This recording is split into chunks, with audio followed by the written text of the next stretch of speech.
A mi derecha está Miriam Ayala, que viene representando como directora de Avante 3. Hola, buenos días a todos y a todas. Yo soy Miriam, como ha dicho Ángel, y trabajo en una asociación que está aquí en Madrid, que se llama Avante 3 y que pertenece a una federación que es Plena Inclusión Madrid, que seguramente muchos conocéis, ¿no? Porque es la federación que agrupa las asociaciones de personas con discapacidad intelectual.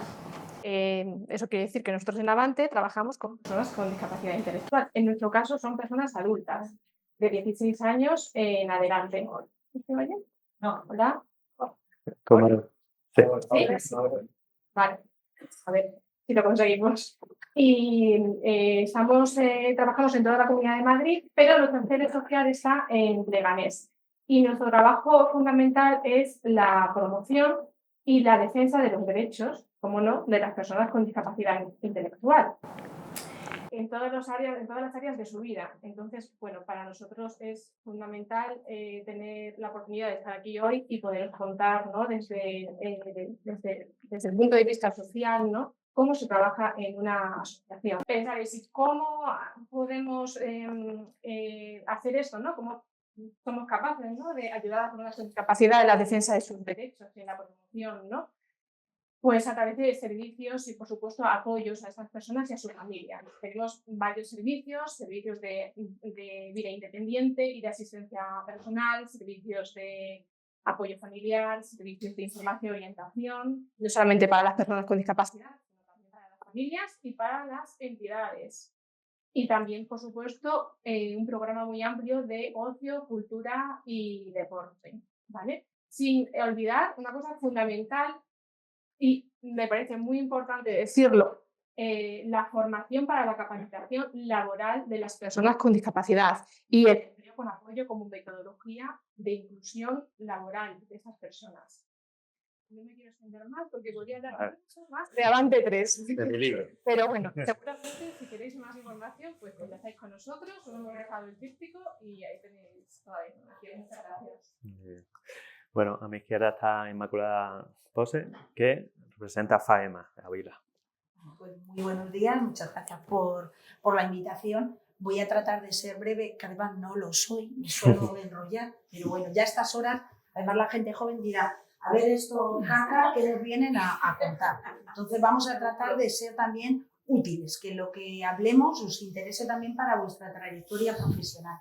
Entonces, yo represento a FAEMA, es una asociación sin ánimo de lucro, que trabajamos fundamentalmente con personas que tienen un problema de salud mental, pero hace unos años también empezamos a trabajar con personas mayores. Vamos un poco en la misma línea, todas las asociaciones, de trabajar por la autonomía personal a través de servicios, de diferentes servicios de vida independiente que promueven esa inclusión de las personas con discapacidad en la sociedad, como puede ser los centros de día, las viviendas supervisadas, el servicio de asistencia personal del cual luego hablaré. Y también tenemos un centro especial de empleo, que es una sociedad limitada unipersonal, donde damos trabajo a 30 y tantas personas con discapacidad. La característica principal de un centro especial de empleo, de iniciativa social, participada al 100% por la asociación, es que más del 70% de los trabajadores tienen que ser personas con discapacidad. También soy vicepresidenta de la patronal de Centros Especiales de Empleo, de Iniciativa Social de Castilla y León. No voy a hablar más, que luego me regaña. Bueno, Víctor Talavero, que viene presentando a Down Cáceres. Bueno, pues en mi caso, deciros que represento a esta asociación de Extremadura y que, bueno, pues tiene la misión fundamental de ayudar a las personas con síndrome de Down. En cuanto a mi puesto allí, yo soy el tesorero de la asociación y deciros que, bueno, pues que fui elegido por las familias, porque al fin y al cabo es una asociación de padres y como asociación de padres que somos, bueno, pues tratamos de, bueno, pues de contribuir a que la asociación vaya lo mejor posible para que nuestros hijos pues estén lo mejor posible. Y en cuanto a la finalidad de la asociación, pues muy similar a lo que comentaban el resto de compañeras de la mesa. al fin y al cabo, en su caso entiendo que a nivel más profesionalizado. Sin embargo, a nosotros como asociación de padres, pues siempre necesitamos el apoyo de profesionales como lo vais a ser vosotros. Y me refiero a los futuros graduados, graduadas, másteres, en el que nos acercaréis a esa realidad más jurídica que se trataba en la primera mesa, más específica, que no siempre se tienen esos conocimientos. Y desde luego que parte de vuestra misión va a ser ayudarnos a todos nosotros a acercarnos a esa realidad y a dar esas respuestas que a veces pues, son difíciles de encontrar. Muchas gracias, Víctor. Y por último, Esther Sabando, representando a Duche en España. Hola, muy buenos días. Pues sí, nuestra organización es Duchen Parent Project España. Somos una organización que nos dedicamos a, como decían los compañeros, a apoyar en la promoción y en la defensa de los derechos de las personas con este tipo de distrofias musculares. También tenemos un departamento muy amplio de investigación, porque la distrofia muscular de Duchenne, que afecta a niños que ya nacen con esta enfermedad, no tiene ninguna cura, no tiene ningún tratamiento a día de hoy efectivo y, por lo tanto, dedicamos mucha parte de nuestros recursos a la investigación. Y como ha hecho Víctor, pues también os animo a los chicos que estáis estudiando, porque uno de los servicios que presta nuestra entidad es un asesoramiento jurídico. Y a veces pues siempre me preguntan, ¿y para qué queréis en la asociación un abogado? Pues es que es imprescindible, porque como os decía antes cuando estaba ahí, el ejercer nuestros derechos, o en este caso el derecho de nuestras familias, es bastante complicado. A veces pues la administración no reconoce las discapacidades, no reconoce la incapacidad laboral, no le da a las madres el derecho a tener una reducción de jornada y sobre todo un tema que tenemos ahora muy importante, que hay pocos profesionales y os animo a que lo investiguéis, es el acceso a fármacos innovadores que por tema exclusivamente de precio pues no se facilitan a las personas que lo necesitan. Muy bien, muchas gracias, Esther. Bueno, por último, les presento yo a mi organización, Fundación Fomento Hispania, y a lo mejor ponemos el cuadro de la jornada en el sentido de por qué estamos aquí, tanto UIPAN como Fundación Fomento Hispania. Tenemos un acuerdo de colaboración desde ya hace muchos años, hemos hecho publicaciones conjuntas, traducciones, y si habéis visto por ahí un libro explicando Fundación Fomento Hispania, tenemos distintos tipos de proyectos, tenemos vivienda social, tenemos un proyecto que es fondo bibliográfico, desde el que tenemos un premio de relato y por ahí surgió el tema de las publicaciones con UIPAN. Y bueno, los relatos son sobre temática de mujer, yo creo que si no lo tenéis fuera hay varios ejemplares. Es un premio de relato al que se puede presentar cualquier persona sobre temática de mujer y a raíz de eso, el otro libro, el Rojito, nosotros trabajamos también dentro del entorno penitenciario y otro de los libros son escritos por mujeres desde dentro de la cárcel, un premio de relato para mujeres presas. Y bueno, podéis meteros en la web y bucear un poquito más sobre las distintas líneas de trabajo de la Fundación. Una vez que más o menos ya conocemos la pléyade de organizaciones sociales que todas trabajamos de una manera u otra vinculadas con la discapacidad, cada una de las personas que están aquí van a tratar con una mayor profundidad una temática en la que son más expertos, ¿no? Y de esa manera, pues, cuando quieras, Miriam, si quieres nos explicas. A ver, yo tenía pensado contaros una serie de cosas, pero conforme he escuchado la primera mesa, he ido cambiando de idea. Suele pasar, porque muchas de las cosas que iba a comentar ya se ha comentado en la primera mesa. Tampoco quiero aburriros repitiendo un poco lo mismo, ¿no? Entonces, y sobre todo viendo el aforo, que sois todos jóvenes, y me parece muy importante contar con vosotros, porque vais a ser los futuros profesionales. Sí, también vosotros sois jóvenes, los que estáis más adelante. Sois los futuros profesionales. Me encantaría que a lo largo de mi trayectoria profesional poderme encontrar con vosotros más adelante. Y para eso es importante que escuchéis las dificultades que podemos tener las asociaciones, las familias que tienen un hijo con discapacidad y las propias personas con discapacidad. ¿Vale? En mi caso hablo de la discapacidad intelectual, ¿no? Que es un poco lo poco que conozco. Entonces, bueno, en los últimos 20 años parece que ya tenemos todo. No, no tenemos todo, falta mucho recorrido por hacer, ¿no? En estos últimos 20 años sí que es verdad que en la discapacidad ha habido leyes muy potentes en España, como es la Ley de Promoción de la Autonomía Personal, la conocida Ley de Dependencia, que luego va a hablar mi compañera, si no me equivoco.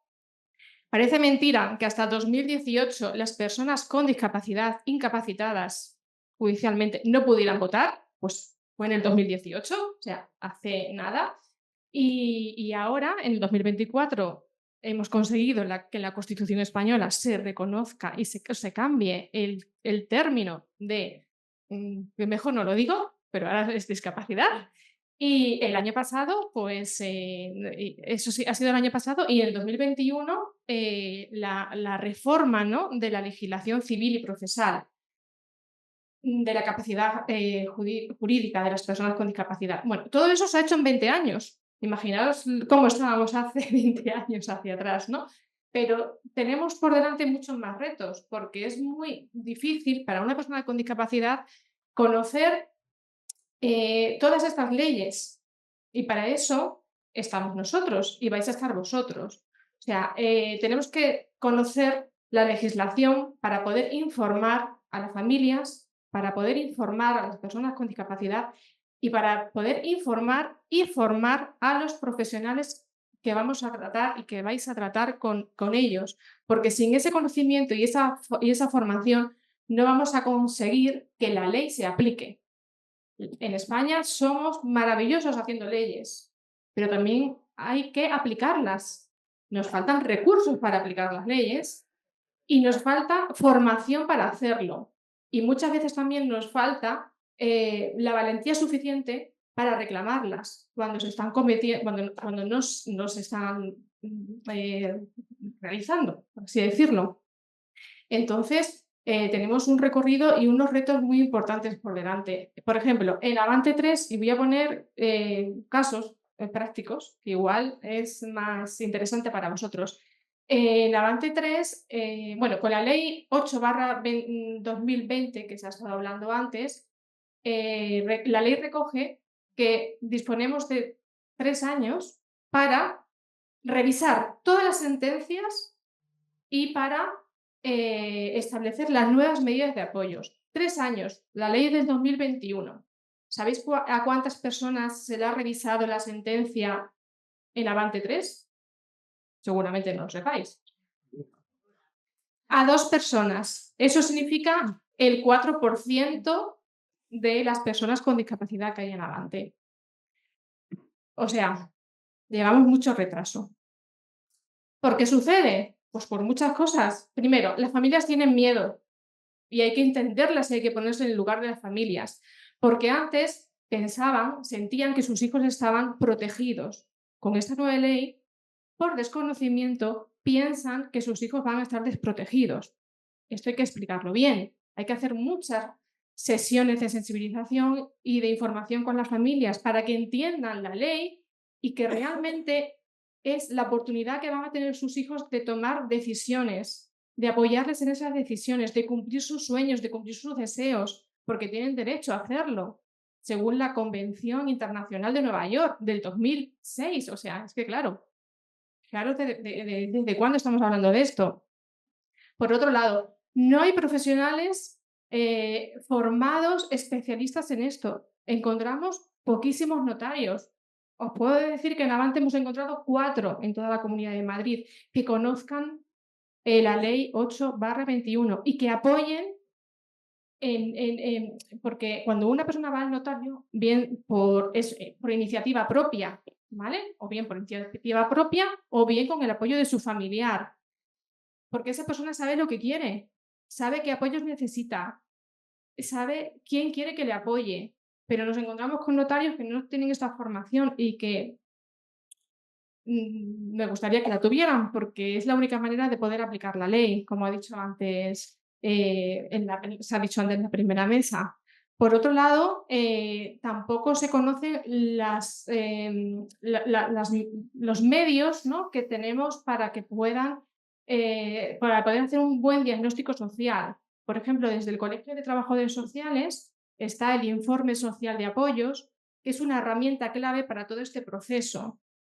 ese informe social de apoyo lo tiene que hacer un profesional o entre varios profesionales que conozcan bien a la persona, porque es donde se va a recoger qué necesidades tiene la persona, qué medidas puede necesitar, con qué recursos cuenta.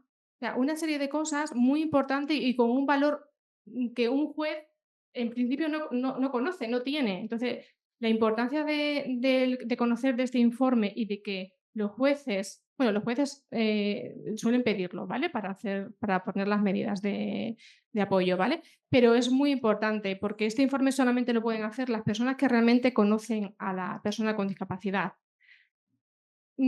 Todo esto, ¿qué significa? Un cambio de mirada. O sea, partimos de un enfoque donde las personas eran representadas por otra persona y no decidían por sí mismo, ahora mismo es un enfoque centrado en la persona, con los apoyos que va a necesitar. No es un traje a medida, como decía antes el compañero, pero sí es una prenda a medida. Y desde Avante es lo que queremos y es lo que queremos transmitir pues, a los futuros profesionales. Y yo creo que podéis apoyar y conocer y tenéis un papel importante dentro de la sociedad. Muchas gracias. Bueno.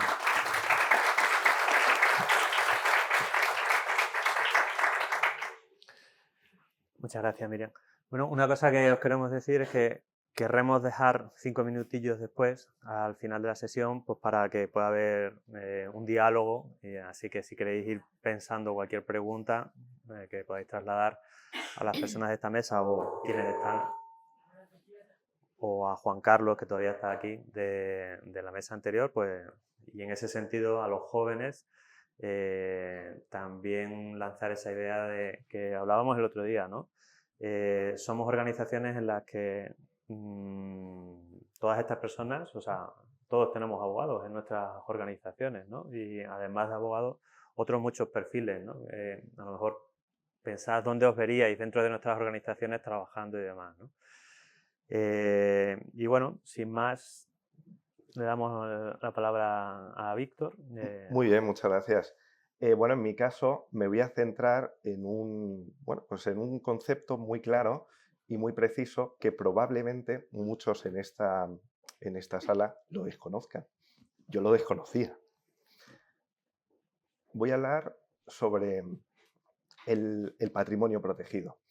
Y veo que aquí hay estudiantes que son del grado en Derecho, seguro. Veo por ahí algunas caras que más o menos me son conocidas. Y veo también algunos estudiantes del grado en ADE. Veo también notarios y especialistas, que esto del patrimonio protegido seguro que les suena algo más.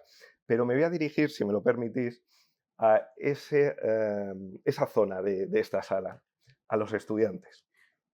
Probablemente, si yo preguntara qué es esto del patrimonio protegido, pregunta de examen, tipo test, A, B, C o D, ¿qué es esto del patrimonio protegido? ¿Alguien sabría decírmelo con total sinceridad? Dice, bueno, a mí el patrimonio protegido, probablemente la respuesta que me darían ha sido a pillar, Víctor, en este examen. Juan Carlos, ¿cómo se te ocurre preguntar sobre el patrimonio protegido? ¿Por qué estoy diciendo esto? Pues muchas veces lo que hacemos es profundizamos sobre alguna medida o en el sector, esto del tercer sector, tenemos más o menos, claro, nos suena incluso, ¿no? ¿Qué puede llegar a ser? Pero a la hora de formación, de acercarnos a lo que es el sector, pues hay desconocimiento, incluso desconocimiento a nivel de grado en ADE, de futuros economistas, fiscalistas, y por qué no también de futuros especialistas en Derecho. Voy a hacer otra pregunta de examen. ¿Os suena la ley 41/2003? Ostras, Víctor, otra pregunta de examen muy complicada, ¿no? Pero a lo mejor también a los que son más del área fiscal, si le digo el modelo tributario 100, el 100 sí, Víctor, está el modelo 100 sí. Pero si hablo sobre el modelo tributario 182, no veo manos levantadas. Creo que el modelo tributario 182 sería otra pregunta de examen con mala idea, ¿no? Pero para eso estamos, vamos a intentar aclararlo. Entonces, Es normal que haya ese desconocimiento, vamos a ver las opciones que hay dentro de estas áreas y la utilidad que tiene su estudio para, como muy bien decían las compañeras, el que podáis ayudar a este tipo de asociaciones, nuestras asociaciones, cuando necesitamos pues ese apoyo formativo, esos especialistas. Así que vamos a empezar diciendo qué es esto del patrimonio protegido. Y sería un conjunto de bienes y derechos para cubrir necesidades tanto presentes como futuras. Cuando en las familias me preguntan, ¿no? Oye, Víctor, esto es patrimonio protegido, y suelto esta definición. A veces me dicen, me has dejado igual, ¿vale? Entonces lo voy a explicar con un ejemplo. Dice, sería también, y no sé si a lo mejor lo puede aclarar, como una hucha. Podría ser una hucha, ¿no? Una hucha en la que vamos metiendo dinero, por ejemplo, y cuando lo necesitamos, podemos romper el cerdito de la hucha, ¿no? Y hacer uso de él. Hasta ahí, fenomenal. Creo que el ejemplo lo podemos entender cualquiera de nosotros. Pero ¿esa hucha para quién o para qué? Bueno, pues sería una hucha para la persona que tiene discapacidad.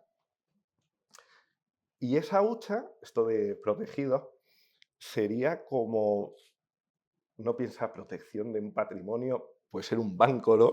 El típico banco de película que está difícil el acceso y demás, ¿no? Puede pensar uno cuando no está cercano al término, pero en este caso deciros que es un patrimonio que está supervisado y, desde luego, en todo el camino de su constitución intervienen notarios, como el compañero que teníamos en la primera mesa, y también puede intervenir en esa supervisión el Ministerio Fiscal. ¿Ventajas que tiene el patrimonio protegido? Pues lo que muy bien decía, pues la primera ventaja es para la persona con discapacidad. Esa es la primera ventaja. ¿Por qué? Porque va a tener un patrimonio, una especie de hucha, en el que bueno, pues puede tener, por ejemplo, dinero, aportación en dinero, puede tener inmuebles, puede tener... ¿Para qué? Pues imaginemos, y vamos a ponernos en el caso de que somos una persona con discapacidad. Quizá nuestra inserción laboral es más difícil, ¿no? Va a ser un poco más complicada, quizás.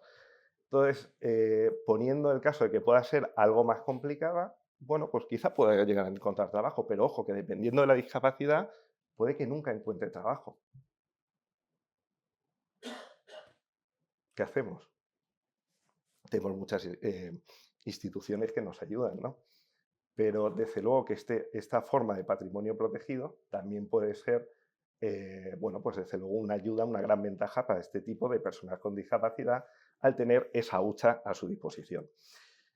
También es otra de las ventajas que se puede vincular a esta figura del patrimonio protegido serían los beneficios fiscales. Eso para los fiscalistas del grado en ADE. El famoso modelo 182. ¿Por qué? Porque existe una serie de... bueno, pues puedes desgravar aquellas aportaciones que hagas a ese patrimonio protegido, dentro de una serie de límites que ahora comentaré si tenemos tiempo, ¿de acuerdo? Pero existen ventajas fiscales, perdón. Y desde luego que también una ventaja es la seguridad que da, como decía al inicio, de la supervisión por bueno, perfiles muy especializados como notarios o el Ministerio Fiscal.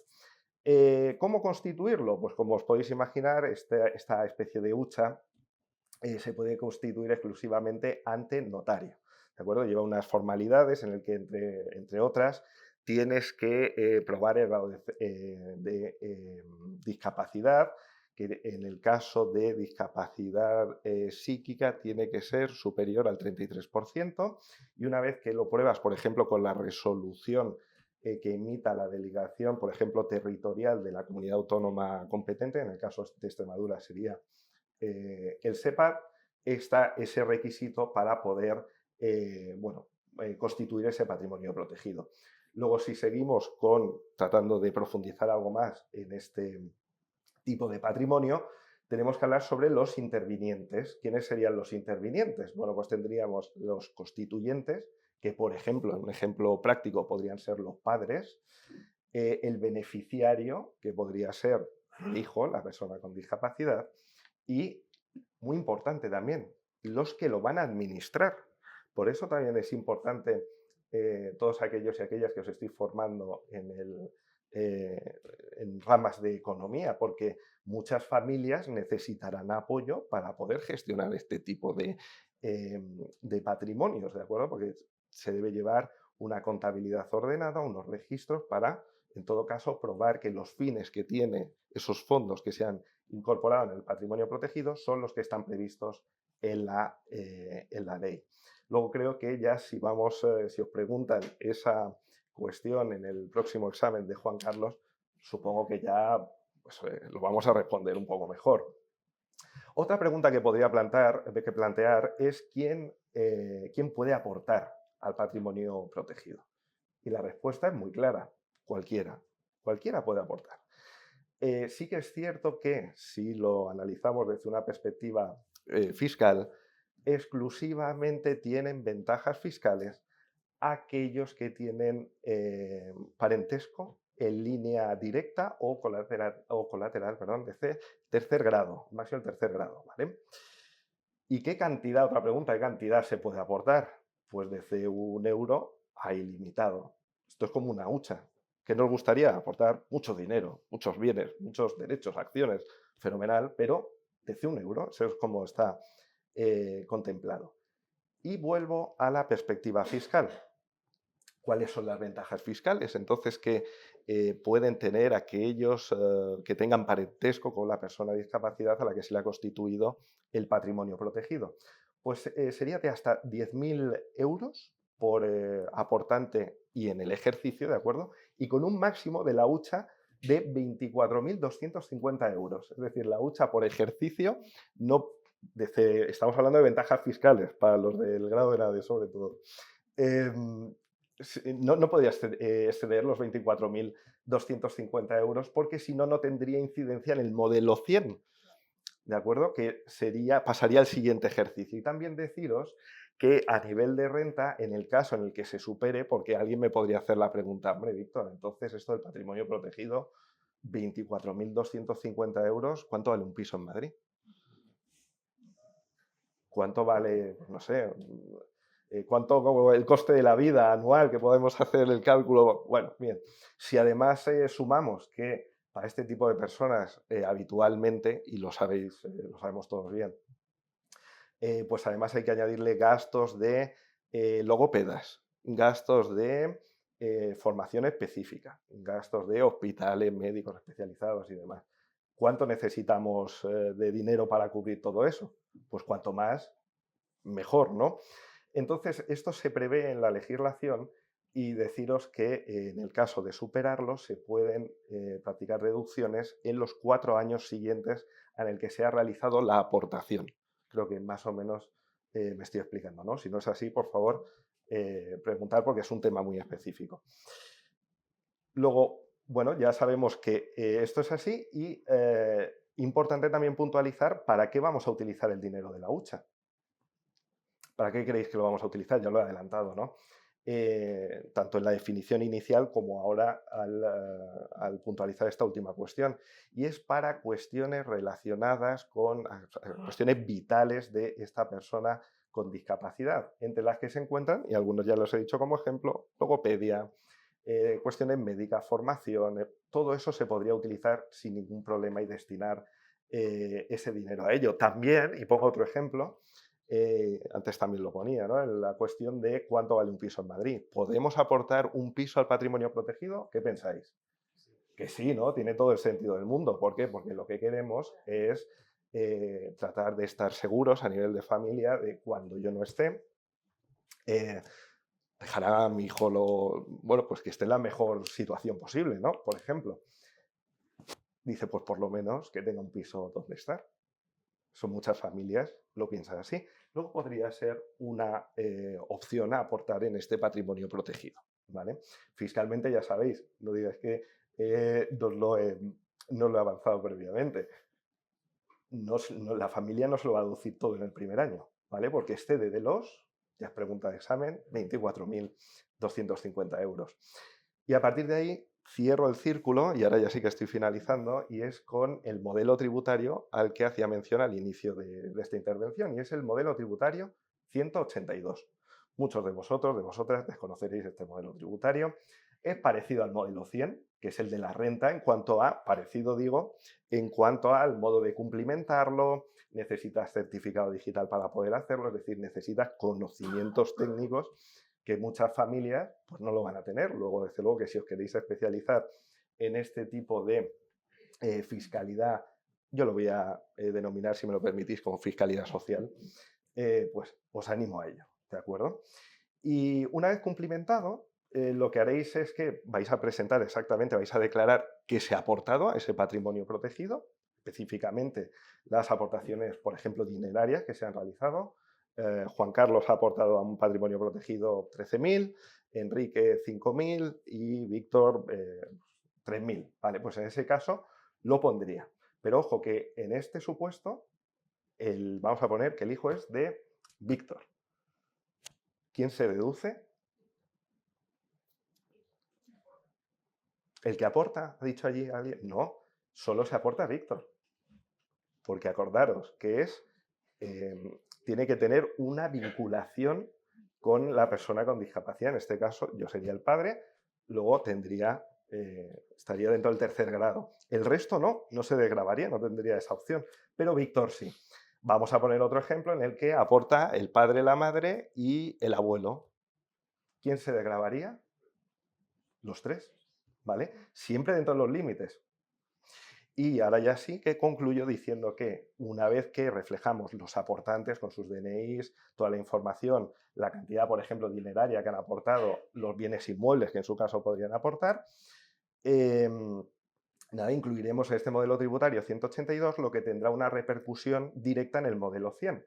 Para todos los que estáis más familiarizados con este modelo de la renta, lo que implica es que en la casilla correspondiente aparecerá de forma automática aquella cuantía que se va a desgravar en función de la aportación dineraria que se ha realizado.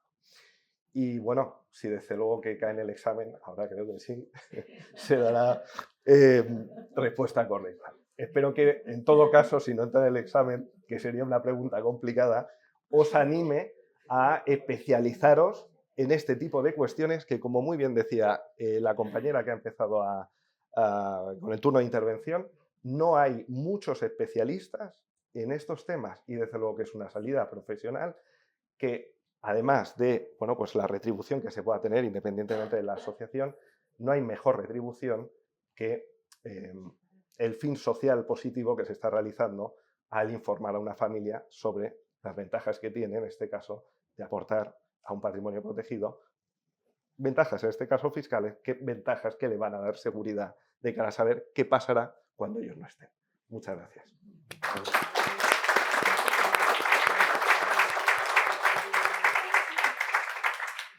Muchas gracias, Víctor. Ahora le damos la palabra a Inma, que nos va a hablar de la figura del asistente personal en Castilla y León, desde FAEMA. Bueno, después de Víctor y todo, os habéis quedado con todos los modelos y todos los artículos.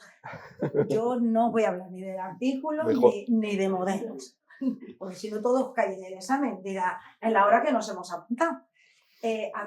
Hablando, pero sí es importante, quiero unir lo que decía el compañero a esa seguridad que quieren esos familiares que dicen, cuando tengo un hijo con discapacidad, y hemos estado hablando de apoyos, pero esos apoyos hay que pagarlos. Hablaban, necesitan logopeda, necesitan técnico de empleo, necesitan trabajador social. Pues para eso surgió la famosa ley de dependencia, que a nosotros nos gusta más hablar de ley de dependencia y promoción de la autonomía personal, que fundamentalmente los servicios de los que vamos a hablar se engloban en la autonomía personal.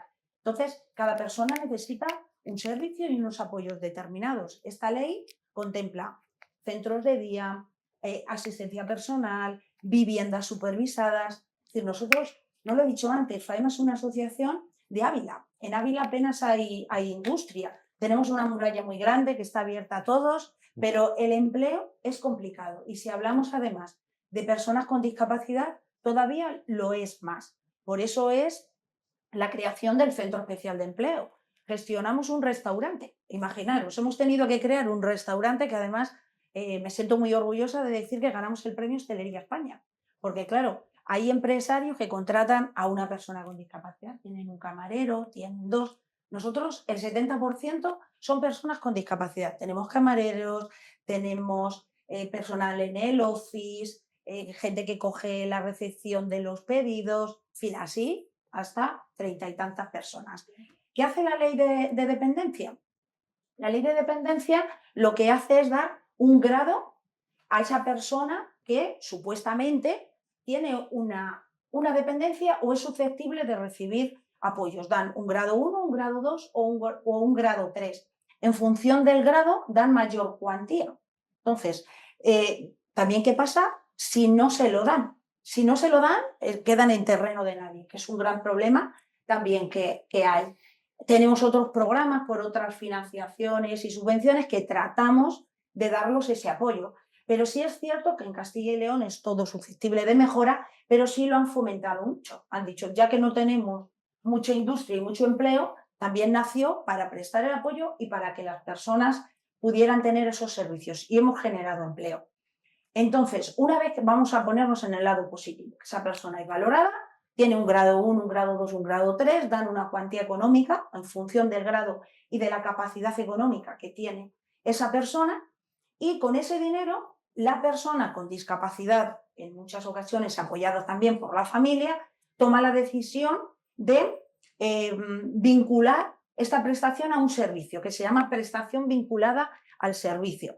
Para que os hagáis una idea, pues a lo mejor en un grado 1 pueden recibir 400, 500 euros, si es un grado 2 a lo mejor hablamos de 500, 600, 700, y en el mejor de los casos, si tienen un grado 3, pues a lo mejor rondan entre 800 y 900.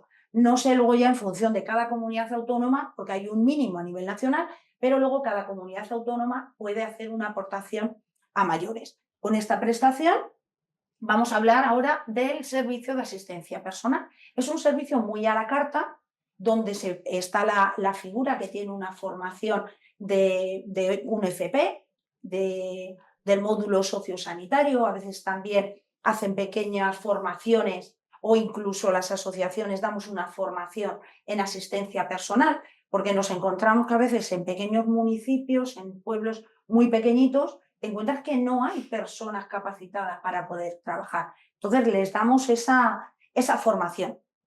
¿En qué consiste fundamentalmente este servicio? En que la persona decide en qué le vamos a ayudar. Os hablaba de dos colectivos fundamentales, discapacidad y mayores.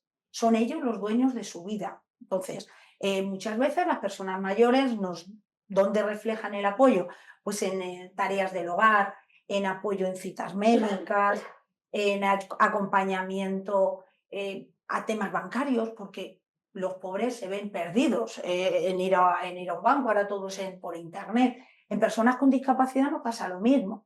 Puede ser también desde ese tipo de cuestiones de apoyo en el hogar, como puede ser que le apoyemos en su trayectoria de inserción laboral, en ir a las empresas a dejar el currículum, en que les ayudemos en las nuevas tecnologías.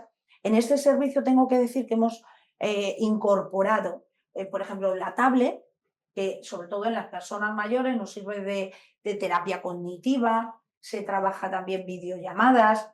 Dicho todo esto, por no centrarme, que diréis los futuros abogados, y a mí que me importa lo que hace un asistente personal. Lo que queda claro es que es un servicio a la carta, donde ellos aceptan esa persona, además que tiene que haber mucha complicidad, y no solo ese profesional, sino que está apoyado por un equipo multidisciplinar, donde hay un trabajador social, donde hay un educador, donde hay técnicos de administración, que como decía, yo soy la directora general, pero me apoyo de diferentes directores, que todo este rollo de modelos y no sé qué, digo, voy a mi departamento de administración. Para que os hagáis una idea, FAEMA es una asociación que tiene 165 trabajadores. A lo mejor en Madrid suena hasta poco, en Ávila os aseguro que está muy bien. Y ahora mismo facturamos por servicios de la prestación vinculada casi 4 millones de euros, que es una cantidad también más que aceptable. Tenemos un equipo de administración de 14 personas, solamente en el equipo de administración.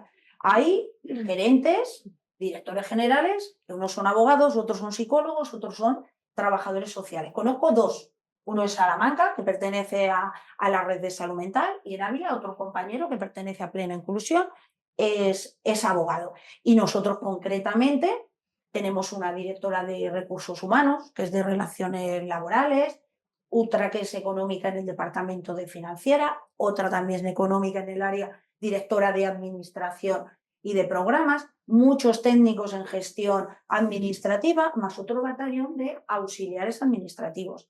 Con esto quiero decir que las asociaciones están muy profesionalizadas, entonces necesitamos gente con conocimientos legales, de administración y que todo suma, porque si algo podemos presumir las asociaciones del tercer sector es de los equipos multidisciplinares, que cuanto más sepamos, pues mucho mejor va a ser la atención a la persona en situación de dependencia. Y la familia lo que quiere es ir a una asociación donde tengan la tranquilidad de poder consultar, de preguntar y que esté todo solucionado. Bastante tienen con el panorama, entre comillas, que les ha caído, como diciendo, yo quiero lo mejor para mi hijo. ¿Qué quiere? Que trabaje, que tenga todo lo máximo posible de ser independiente. Es verdad que a nosotros lo que ahora mismo de cómo empezó la asociación, puedo asegurar que no nacimos con un patrimonio que actualmente rondan los 8 millones de euros o hemos tenido un superávit de 1 millón de euros. Yo empecé de voluntaria, así que imaginaros, cuando fui a ELECIL a tramitar mi contrato y me hablaron del convenio colectivo, no sabía ni lo que era. Digo, ¿qué es eso de un convenio colectivo? Pero hay que preguntar, hay que tener inquietud, hay que tener ilusión. Y se trata de eso, de que salgáis con vuestros estudios, de tener ilusión y querer trabajar. Yo siempre digo que qué es lo bonito de trabajar en este área económica, en qué nos diferenciamos las asociaciones sin ánimo de lucro a las empresas. En las empresas hay un empresario y el beneficio, lógicamente, es para él. Las asociaciones, cuanto mejor gestionemos los servicios, ese beneficio va a repercutir en mejores servicios y mejores atención. Podéis decir, ¿y qué va a hacer Inma con ese casi 1 millón de euros de superávit? ¿Qué tal? ¿Lo va a dejar en el banco? Pues no, quiero decir, seguimos invirtiendo. Tenemos 21 viviendas en Ávila, en la provincia. Eso es patrimonio. Estamos construyendo un centro especial de empleo para generar otra vez empleo. Tenemos un proyecto de 2 residencias, una de discapacidad, otra de mayores, un proyecto de una cocina industrial. Todo esto va a repercutir en mejores condiciones de las personas que atendemos. Y a nivel laboral no me quiero dejar el activo de los trabajadores, es fundamental, que tengan buenos sueldos, que tengan, hablamos de la igualdad. La igualdad tiene que ser real, que tengan flexibilidad laboral, que tengan condiciones dignas.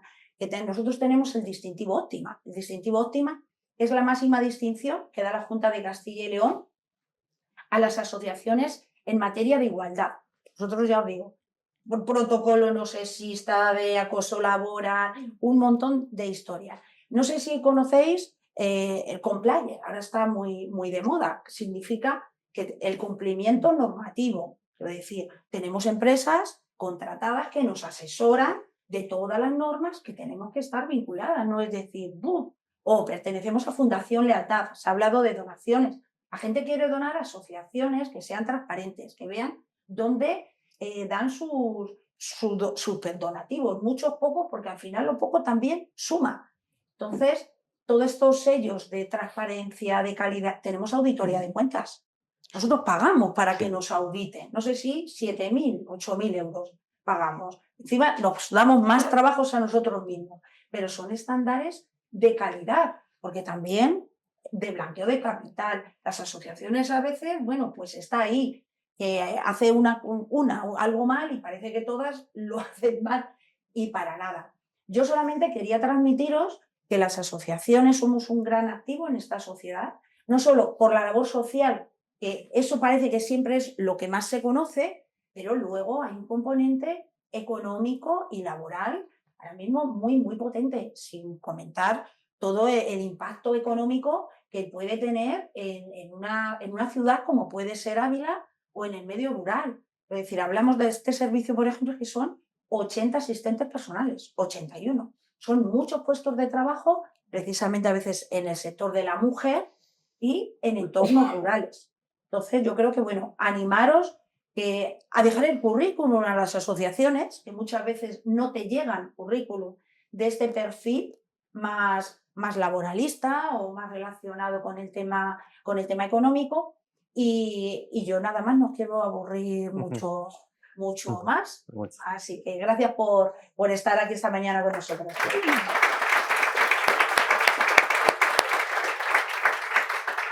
Muchas gracias. Y bueno, Esther, si quieres. Sí, bueno, antes cuando tuve los 2 minutos nos dije que Duchenne es una enfermedad genética, es una enfermedad rara, hoy día de las enfermedades raras, y para que no contaros muy largo cómo es, pues imaginaros que es lo mismo que les ocurre a las personas que tienen ELA, pero esto les pasa a nuestros niños que nacen con esta enfermedad y que tienen una esperanza de vida muy limitada. Lo decía antes Víctor, tener un hijo con estas circunstancias cuesta muchísimo dinero. Cuesta muchísimo dinero y mucho sacrificio porque este tipo de enfermedades que nos parecen que siempre le pasan a otro, ¿no?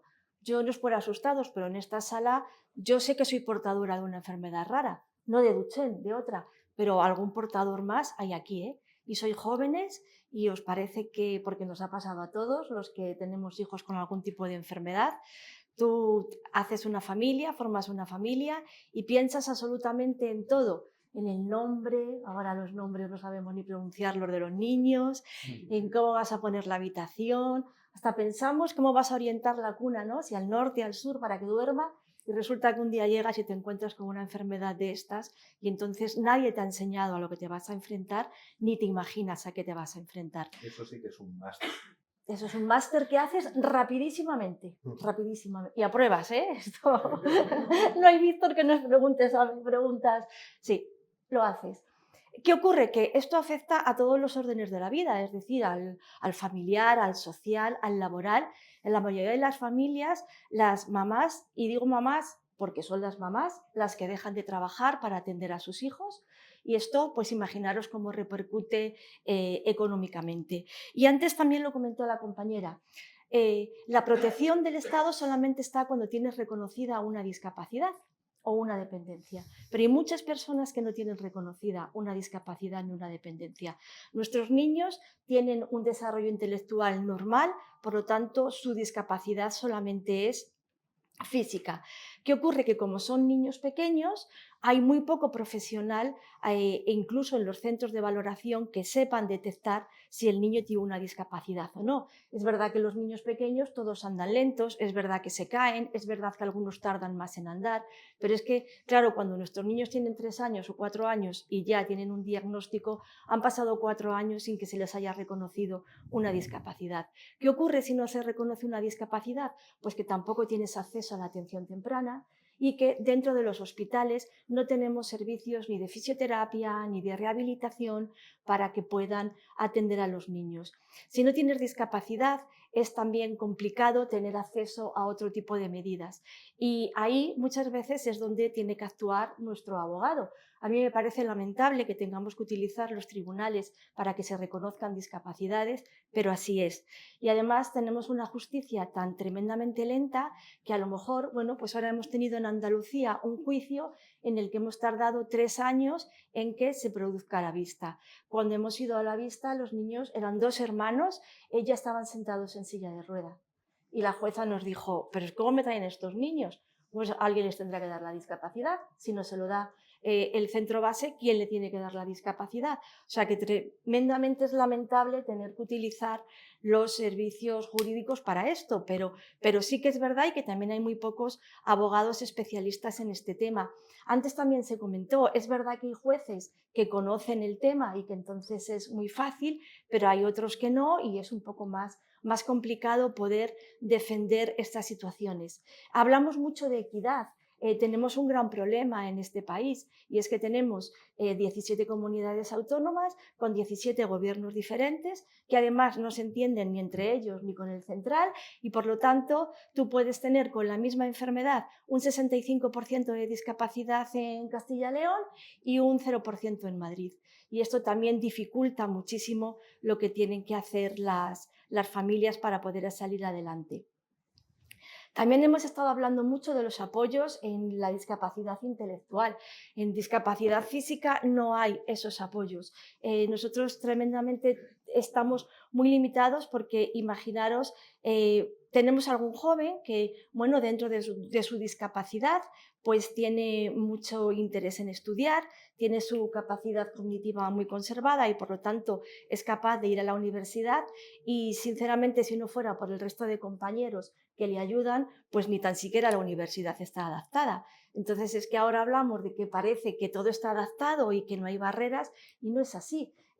Este muchacho llega, porque claro, la única solución es que le llevara a su madre, pero el chico quiere ir a la universidad por sus propios medios, ¿no?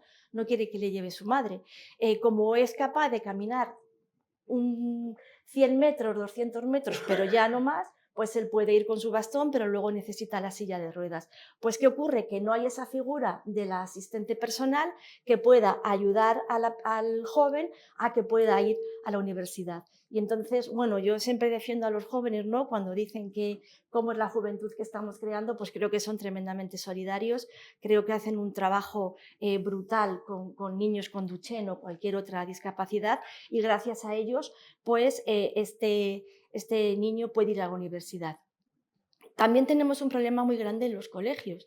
En los colegios también parece, cuando vimos las noticias, que hay personal de apoyo, pero el personal de apoyo es muy limitado. Nosotros tenemos mamás que tienen que ir al colegio con el niño, subirle, sentarle en su pupitre, dejarle todos sus libros y todos sus utensilios preparados, porque él no es capaz, empieza a tener dificultad y no es capaz de sacar su libro ni sacar su bolígrafo. ¿Qué ocurre? Que los profesores no es que no quieran, que muchas veces tienen muy buena voluntad, pero es que a veces van corriendo de una clase a otra y tampoco tienen tiempo de dedicarse a esto. ¿Y que cuántos alumnos tienen? Claro. Pero también hay que entender a los profesionales, Claro, las profesionales. claro, es una falta de apoyo. Eso, y la necesidad, ¿verdad?, de recursos. Claro. Que en ocasiones se hace evidente en este tipo de Claro, de casos. nosotros, nuestros niños, algunos que tienen alguna afectación más severa, pues como les falta una proteína, que es la distrofina, que es, digamos, un poco el alimento de los músculos, ¿no? Entonces dejan de tener esa capacidad de mover los músculos. Y ocurre lo mismo con los pulmones, si no tienes el músculo desarrollado, no tienes fuerza. Pues a veces simplemente el comerse un aperitivo, un bocadillo en la hora del recreo, puede suponer un acto de riesgo importante para ellos, porque si se atragantan, tiene una dificultad. Y el profesor a veces nos dice, pero es que si me quedo con él en el aula, ¿qué hago con los 20 que tengo corriendo abajo? Y el miedo del profesional. Imaginaros que vosotras sois el profesor o la profesora y que efectivamente se produce un ahogamiento. ¿Y entonces qué hace la mamá? Ir al patio para que su niño no se ahogue. Y entonces, como la mamá tiene que estar yendo al hospital, yendo por la mañana, colocándole los libros, yendo a los ensayos clínicos, yendo a la farmacia del hospital a por medicación, el día que se pone malo, el día que vas a la ortopedia, el día que el rehabilitador le tiene que ver, en fin, pues resulta que no se le concede, ¿sabéis qué es la CUME? Pregunta de examen. Esa es difícil. ¿Esa es difícil? Esa es difícil. Pues que no te la sepas tú, profe. No, sí. Le iba a pillar, pero bueno, es una prestación que se da al padre o a la madre que necesita de cuidados intensivos el hijo y entonces se le hace una reducción de jornada conservándole su salario. ¿Qué ocurre? Que esto lo tiene que otorgar la mutua y la mutua pues no está para la labor, porque claro, no les hace mucha gracia tener que pagar a una mamá que su trabajo es cuidar a su hijo, que bastante tienen, ¿no? Entonces, bueno, pues todo este tipo de protecciones que se pueden tener y que es lo que decía al principio, que sobre el papel queda muy bien. Es que vemos las leyes y parece que estamos cubiertos y que estamos en una situación fantástica y realmente no es así. Hay mucha dificultad. Y para los que sois economistas hay un tema también apasionante al que yo me estoy aficionando ahora mucho, que es la economía de la salud. Y es pensar que siempre todos queremos que el sistema sanitario sea sostenible, ¿no?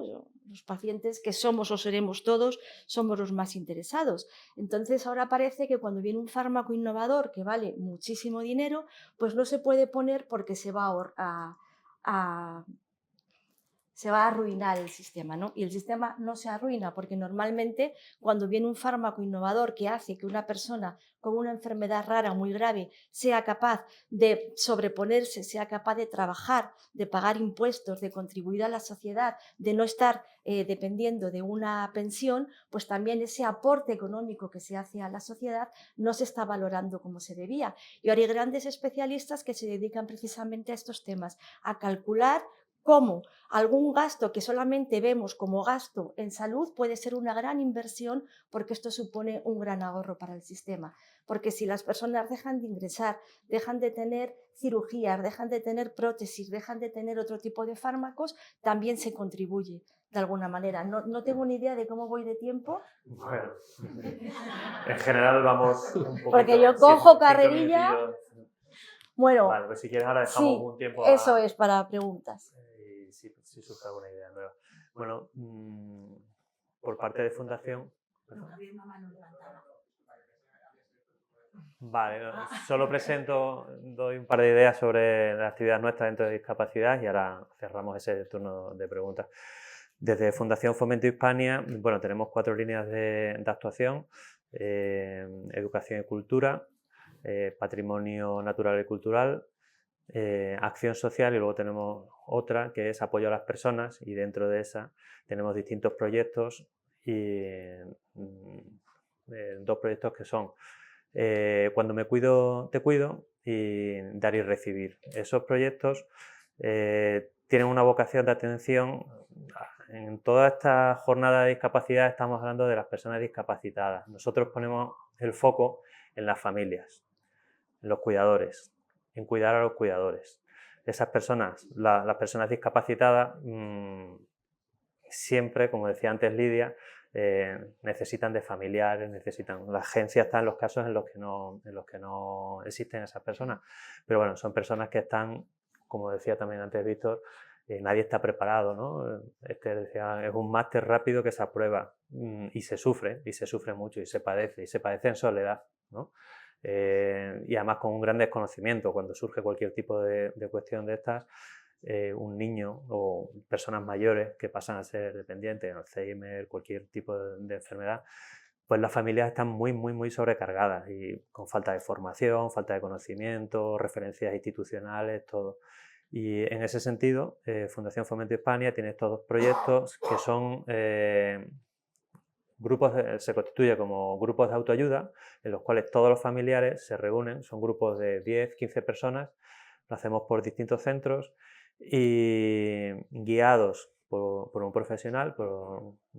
Bueno, estos proyectos los hacemos todos en Ávila, es la razón por la que está aquí Inma, también lo hacemos dentro de FAEMA. Tenemos un gabinete de psicología, Áncora, llevamos trabajando con ellos hace más de 15 años y son un encanto, ¿verdad? Sí, Isabel, quien lleva casi todo, pues una sensibilidad, profesionalidad y conocimiento.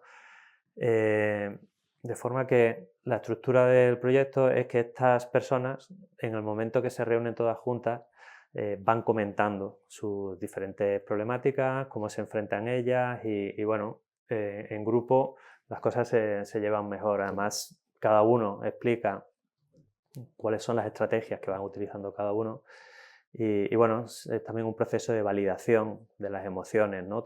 Existe todo ese sufrimiento que se lleva interno cuando se comparte y se verbaliza, pues implica pues, un relax, como digo, cuando se van validando las emociones, pues que es muy productivo, vamos a decir.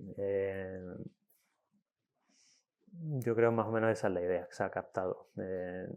Si queréis ahora, pues damos paso a un turno de preguntas. Son la 1:10. Deberíamos haber terminado a la 1. Hemos empezado también 5 o 10 minutitos tarde. Bueno, cualquier duda, pregunta, comentario que queráis hacer. A lo mejor...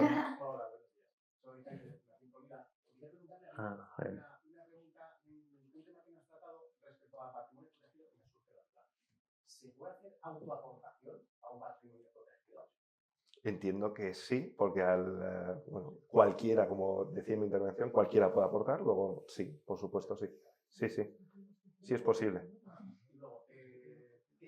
procedimiento que tiene que tener el patrimonio protegido? ¿Dónde se declara? Porque has indicado que tiene que ser, que hay que evidenciar que está relacionado con la afección a la persona, a la persona beneficiaria del patrimonio protegido. Sí. ¿Dónde se declararía que efectivamente se está beneficiando? Entiendo que, es muy buena pregunta, entiendo que te refieres a dónde han ido destinados los fondos de esa hucha, que ponía yo el ejemplo. Bien, en ese caso decirte que tiene que ser responsabilidad del administrador, ¿de acuerdo?, el que efectivamente se destinen los fondos a lo que está previsto en la ley. ¿Quién podría, en el caso de, seguir más hacia adelante y investigar sobre a dónde van los fondos, qué se está haciendo con ellos? Bueno, pues en este caso, primera opción que podría surgir podría ser la propia agencia tributaria. Paso primero. Paso segundo, sabemos que puede estar supervisado, bueno, no es que pueda estar, está supervisado por notario y fiscalía. Luego podrían, en su caso, pedir registro, contabilidad ordenada, podrían pedir justificantes, podrían lo que sea necesario dentro de ese procedimiento de investigación. Gracias. Muy bien. Buenos días. Yo tengo también otra pregunta para ti por el tema del patrimonio. Es que, bueno, yo soy la trabajadora social de Avante 3 y tengo el caso de una familia que es madre de acogida, o sea, fue madre de acogida cuando la persona con discapacidad era menor. Cuando ya fue adulto, es guardadora de hecho. Y creo que en alguno de los casos, porque tiene varios hijos en acogida, también ahora la curadora representativa de lo que antes era la tutora, ¿no? A la hora de hacer ese patrimonio protegido, ¿se la contempla como parentesco? También muy buena pregunta tendría, pero esa no es pregunta de examen, esa es más allá. Esa habría que estudiar. Tesis esa es de doctoral. tesis doctoral. Habría que estudiarlo. Entiendo que conforme a la norma, pero tendría que ver el caso en concreto. Es que es muy específico, es tercer grado de consanguinidad. Luego te diría que no. Pero habría que, porque es muy buena pregunta, pero la norma es clara al respecto. Es buena, sí. Juan Yo Carlos. quería preguntar a cualquiera de las organizaciones qué papel puede jugar, ya que tenemos tanta juventud, el voluntariado en vuestras organizaciones.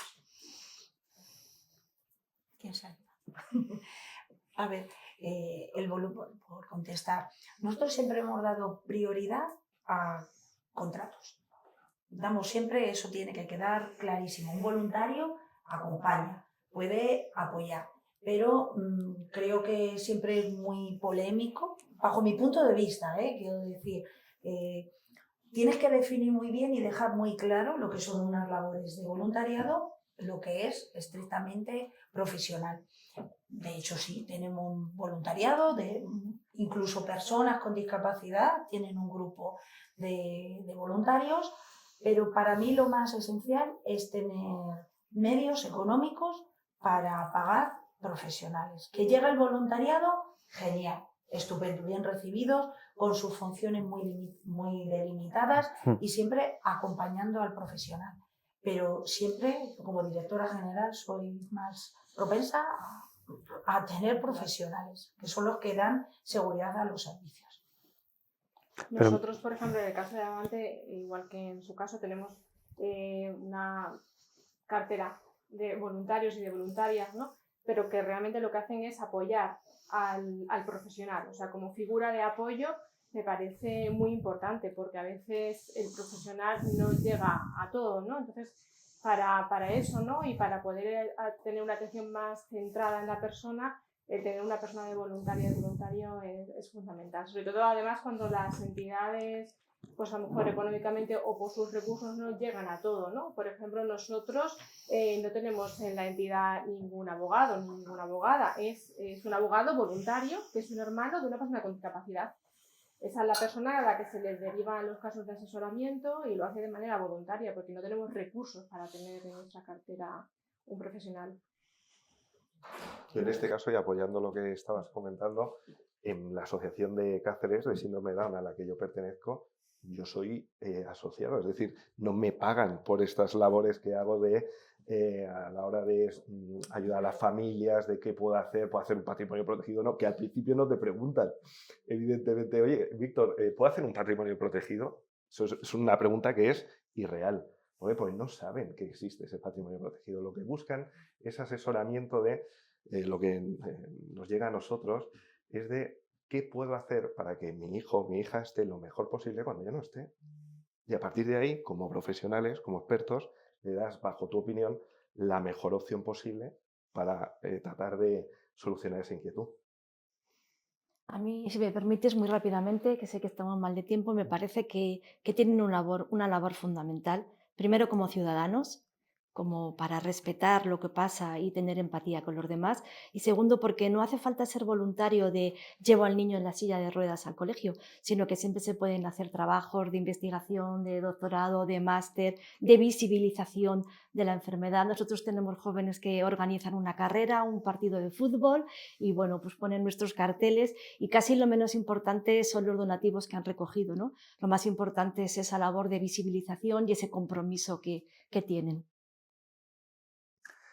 Bueno, nosotros desde Fundación Fomento Hispania, bueno, primero decir que yo soy el responsable de proyectos, aquí está Inés Bermejo, que es patrona de la Fundación, también dentro del departamento de proyectos. Somos una organización profesional, tenemos profesionales y, por ejemplo, uno de los proyectos que tenemos nosotros lo coordinamos desde la Fundación, se llama El Encuentro, es para personas mayores, se llama El Encuentro. Como digo, lo coordinamos profesionales, pero luego lo ejecutan personas voluntarias y es el proyecto más antiguo que tenemos. Y, a mí me parece fundamental la labor de los voluntarios. Y luego, opinión personal, ya no como Fundación Fomento Hispania, sino como Ángel Borruel, por ejemplo, a mí las organizaciones que trabajan con voluntarios, el saber que son personas que están dedicando su tiempo, al fin y al cabo su dinero, lo que creo es que no debe ser un análisis disyuntivo, es o profesionales o voluntarios, sino que pueden hacerse las dos cosas. Pero desde luego descansar o saber que cuentas con voluntarios que son personas que lo hacen no por un salario, sino porque les mueve desde dentro hacer esas cosas. Conocemos organizaciones, pues eso, que llevan trabajando con voluntarios 30 y tantos, 40 años y demás, ¿no? Avante. 30 años, vamos. Nieves. Sí, Nieves. Y son gente, pues, fundamental de las organizaciones. Y en ese sentido aprovecho porque Isma decía, directora general, pero que empezaste como... Como voluntaria. Claro, en ese sentido... Pero como voluntaria porque no había trabajo. Me hubiera gustado que me hubieran ofrecido un puesto de trabajo. Tengo que decir que fue una voluntaria un poco atípica, porque llegas, no te encuentras con nada y empiezas a pedir subvenciones porque tú querías trabajar realmente. Ahora entonces, por eso hay que diferenciar lo que es un voluntario que lo hace altruistamente a gente joven que realmente lo que quiere también es una oportunidad. Sí, desarrollo. Y de hecho, a veces se acercan a la asociación pues, para aprender, para que te conozcan, para ver que tienes ganas. Y de hecho, es una realidad que a veces, si ves que una persona, pues cuando hace prácticas o cuando hace voluntariado, si le ves que tiene esas competencias profesionales y esas ganas de implicarse, va a tener muchas más posibilidades que si es un currículum que no le conoces personalmente, y eso es una realidad. Pero yo lo que quiero decir que a veces hay un abuso, quiero decir, de lo que es la función del voluntariado. Que a veces te dicen, la asistencia personal hemos dicho que acompaña a los médicos, a citas tal. Oye, ¿no tendrás un voluntario? Pero hay familias a veces pudientes. Perdona, paga un asistente personal. Es un profesional. Y a veces retiran. Es a lo que me quería decir. Que no quiero yo crear un debate, pero es verdad que la gente joven dedica mucho tiempo formándose, sus padres pagando dinero, quieren terminar su carrera y tienen todo el derecho del mundo a desarrollarse profesionalmente. Y luego ya si quieren ser voluntarios, pues divinamente. Sí. Es a lo que me refería. Y además que la gente joven tiene una formación, como estás diciendo, Sí. altísima, un talento, una capacidad. Cada vez más. Yo también diré que vengo del mundo del derecho de la empresa y empecé en el tercer sector como voluntario. O sea, en ese sentido sí que hago la recomendación a toda la gente joven porque considero que es una forma de aprender y que siempre, Sí. además de aportar, sentirte, claro. A ver. Me gustaría dire una cosa. A titolo personale dell'associazione che rappresento, complimenti a todos, no solo per vuestros profesionales, ma también per vuestras personas, porque eres una parte importante de nuestra sociedad, fundamental de nuestra sociedad. Bravo. Complimenti. Muchas gracias. A ver, hay allí una... Cuando hablamos de los mayores, yo quería preguntar acerca de los menores, sobre todo de los menores que no se ve la discapacidad, que es más intelectual o problemas de salud mental, que como habéis comentado Ancora, que es un sistema que ayuda bastante a los niños que quieren estudiar y tienen ciertos problemas. ¿Cómo se puede ayudar cuando el sistema educativo te pone tantas trabas o te estigmatiza o no son conscientes del problema real que hay detrás y incluso la sociedad no te quiere ayudar en eso? No sé, nosotros, por ejemplo, concretamente en Ávila tenemos un programa infanto-juvenil. Trabajamos en los colegios, hemos buscado financiación propia, porque como bien hemos dicho, o tienes discapacidad o reconocida dependencia o estás en terreno de nadie, y es una realidad que está ahí, quiero decir. Pero sí que conseguimos un convenio de colaboración con la Diputación Provincial de Ávila, alguna otra fundación más, y nuestra psicóloga está atendiendo a 100 chavales entre 9 años y 21, y en coordinación con la unidad infanto-juvenil sí que se les proporciona apoyo psicológico y nos coordinamos tanto a nivel sanitario como a nivel educativo. Son muchos los centros que sí que nos llaman, aparte de las charlas, que está muy bien, pero tiene ese niño, ese joven o esa familia necesita apoyo, y sí que estamos dando atención psicológica tanto individual al niño joven y a la familia en grupos de ayuda mutua. ¿Suficiente? Pues seguramente no es suficiente, porque nos vemos limitados. Empezamos el proyecto atendiendo hasta 30 y tantos, y como al final cada vez teníamos más casos, tuvimos que ir reduciendo la edad y ahora tenemos hasta 21. Y luego ya en casos que tengan discapacidad, pues le sacamos de ese programa y buscamos la financiación por ley de dependencia. Pero yo creo que es una realidad que lo estamos viviendo, que hay un gran problema. La gente joven necesita ese apoyo emocional, y muchos de ellos no tienen para pagar atención psicológica ni una vez al mes, ni 2, ni todas las semanas. Entonces yo creo que ahí, por mucho que se habla de planes estratégicos en salud mental, lo que estamos viendo es que a veces no lo dotan económicamente. Si no lo dotan, pues llegamos donde llegamos. Claro. Por ejemplo, en Madrid se hace desde los centros de atención temprana, que es de 0 a 6 años. Es verdad que tiene que haber un diagnóstico para poder acceder al centro de atención temprana. En su gran mayoría son centros públicos, o sea, no tiene ningún coste para la familia. Y es súper importante esa detección precoz, porque en esas etapas, pues imagínate, ¿no? Va todo muy rápido, ¿no? Y suelen tardar como 6 meses en atenderte. Y desde ahí ya se da una atención integral, desde terapeuta, logopeda, psicólogo, trabajador social. Normalmente, además, los centros de atención temprana de la Comunidad de Madrid están dentro de entidades sin ánimo de lucro, como puede ser la nuestra. Entonces, una vez que la familia aterriza ahí, y después de ese tratamiento hasta los 6 años, es más fácil que la familia encuentre los recursos por el apoyo que va a tener dentro de la propia entidad en la que ya está. Pero es verdad que si una familia se tiene que enfrentar a eso solo, va a tener muchas dificultades y no va a poder. No sé si queréis decir algo más respecto a jóvenes. ¿Alguna otra pregunta o comentario? No sé si me permite, que Claro. se me ha olvidado, pero muy breve, es en el tema de los profesionales. Quiero decir, creo que es un activo súper importante. Hemos hablado de infraestructuras, pero invertir en el equipo humano, y es verdad que muchas veces decimos, ojo, que ahora se oye, es que ahora los jóvenes, es que todo el mundo necesita psicólogo, es otra época.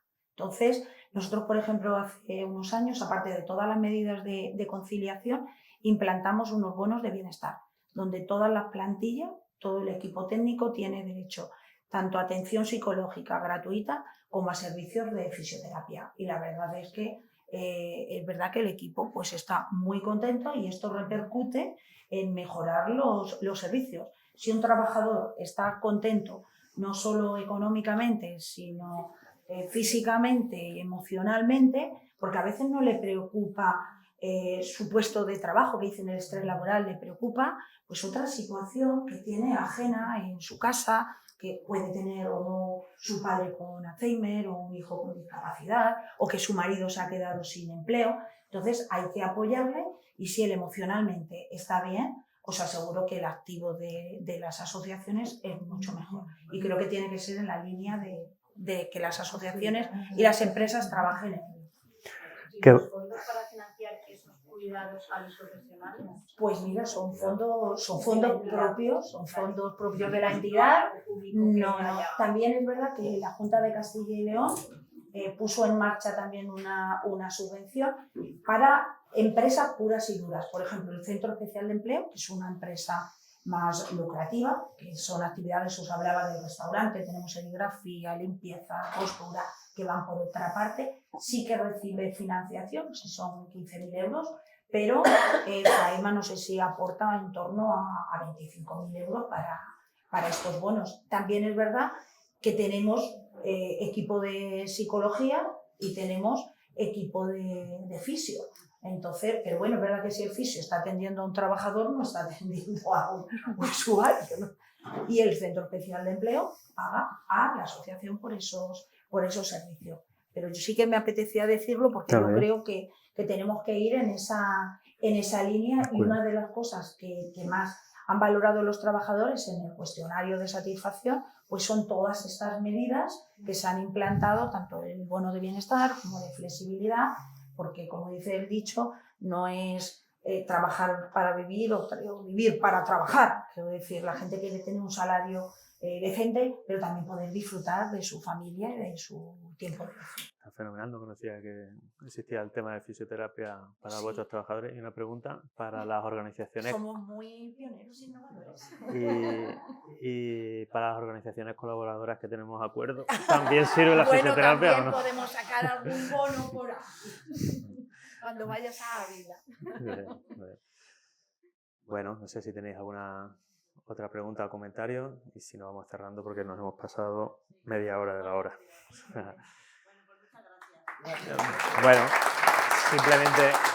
simplemente decir desde bueno, la relación de UIPAN y de Fundación Fomento Hispania, agradecer a CDU el habernos dado este sitio tan magnífico y bueno, a todas las organizaciones amigas y colaboradoras, también a Promiva, que la persona de Jaime, que no ha estado aquí sentado en la mesa, y a CDU, pues a Martín, que ha estado detrás en todo el aparataje que ha funcionado fenomenal.